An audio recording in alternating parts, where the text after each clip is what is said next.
নমস্কার বন্ধুরা, চলে এসেছি তোমাদের জন্য দারুণ একটা সুস্বাদু জামাই ষষ্ঠীর স্পেশাল একটা দারুণ রেসিপি। কী জানো, পাটিসাপটা তো অনেক রকম খেয়েছো। আজকে আমি যে পাটিসাপটাটা করবো কেউ আশা করি খাওনি, যদি খেয়ে থাকো অবশ্যই জানিও।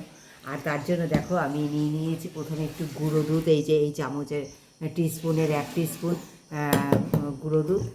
এতে একটু গরম জল দিয়ে দেবো বন্ধুরা, সামান্য গরম জল দিয়ে আমি একটু গুলে নেবো। হ্যাঁ, দুধটা তুলে নেব।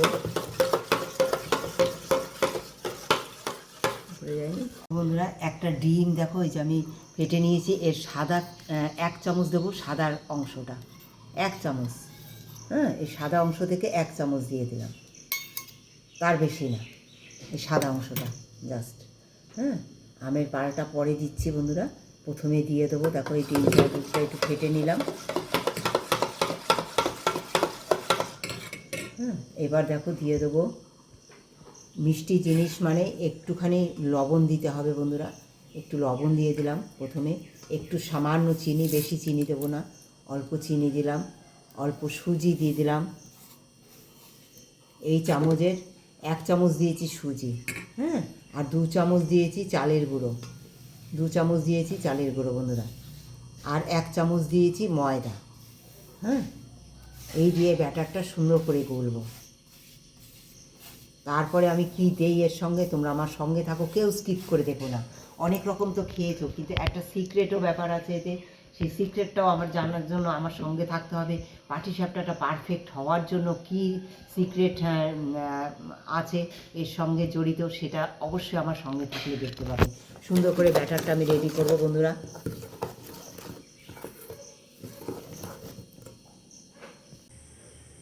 সামান্য একটু দেখো বন্ধুরা ঘি দিয়ে দিচ্ছি, একটুখানি ঘি দিলাম। হ্যাঁ, অল্প একটু ঘি দিলাম।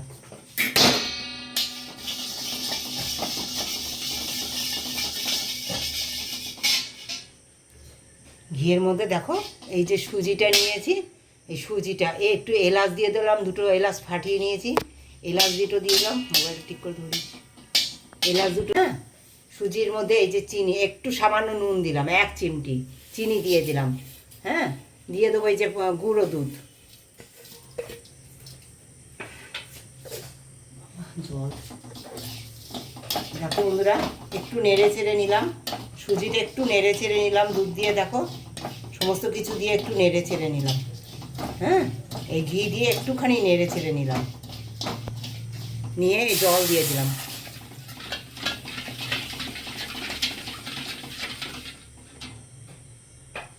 দিয়ে দেবো, দেখো সুন্দর করে জাল দিয়ে নেবো। এই যে এবার দিয়ে দেবো আমের পাল। তোমরা তো অনেক রকম খেয়েছো, আমের পালটা তোমরা দেখেছো, আমি তৈরি করে নিয়েছি। সেই আমের পাল দিয়ে দিলাম, পুরো 1 কাপ আমের পাল দিয়ে দিলাম। এটা সুন্দর দেখো আমি তৈরি করে নেবো, একদম যেরকম ভিতরে পুর দেয় সেই পুরের মতো করে ঘন করে এটা জাল দিয়ে সুন্দর তৈরি করে নেব এইভাবে।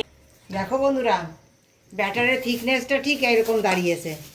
হ্যাঁ, তোমরা দেখতে পাচ্ছ। হ্যাঁ, আর তোমরা তো দেখো বন্ধুরা, এই যে তেল ভেজে নিয়েছি না বন্ধুরা, এই ভাজা তেল আমি এতে একটু দিয়ে দেবো। এই 2 ফোঁটা দিয়ে দিলাম, আর খানিকটা তুলে রেখে দিলাম। হ্যাঁ, এইরকম মাখিয়ে নেবে বন্ধুরা। দেখো বন্ধুরা, সুন্দর করে দেখো আমি গোল করে ব্যাটারটা এইভাবে ভেজে নেব। তোমরা দেখো এত সুন্দর হয় না বন্ধুরা, একটু উল্টাতে আমার কোনো অসুবিধা হবে না, কোনো তেল দেওয়া লাগবে না। ওই যে প্রথমে তাওয়াটা গরম করে একটুখানি তাওয়া এতে তেল দিয়ে নিয়েছি না, 1 ফোঁটা আমার তেল লাগবে না। এইভাবে ছোট্ট ছোট্ট করে আমের এই পুর ভরা পাটিসাপটাগুলো বানিয়ে নাও তোমরা একবার। এই জামাই ষষ্ঠীতে সবাইকে চমক দিয়ে দেবে যে কত সুন্দর হয়, আর কত সুন্দর জালিদার হচ্ছে। দেখেছো কত সুন্দর, দেখো জালিদার হচ্ছে আমার পাটিসাপটাটা, খুব সুন্দর হয় বন্ধুরা। এই দেখো কত সুন্দর উল্টে যাচ্ছে। হ্যাঁ, সমস্ত পাটিসাপটা আমি এইভাবে ভেজে নেবো। আগে অবশ্যই তোমরা একটু লাইক দিও বন্ধুরা, সাবস্ক্রাইব করো যারা প্রথম থেকে শেষ পর্যন্ত ভিডিওটির সঙ্গে ছিল। অনেক ধন্যবাদ, অনেক ভালোবাসা। এইভাবে ভালোবাসা দিয়ে আমার পাশে থেকো, সঙ্গে থেকো। একবার তোমরা ট্রাই করো ঘরে, যে কত সুস্বাদু হয়েছে দেখো বন্ধুরা। হ্যাঁ, কত সুন্দর পুরে ভরা, তোমাদের দেখাচ্ছি, এত সুন্দর দেখো, দারুণ দারুণ। একবার তোমরা এইভাবে করে খেও, এটা কত সুস্বাদু হয় তোমরা আমাকে কমেন্ট করে জানিও। দারুণ দারুণ, আমের এই ফ্লেভার জাস্ট ফাটাফাটি, একবার করে খেয়ে।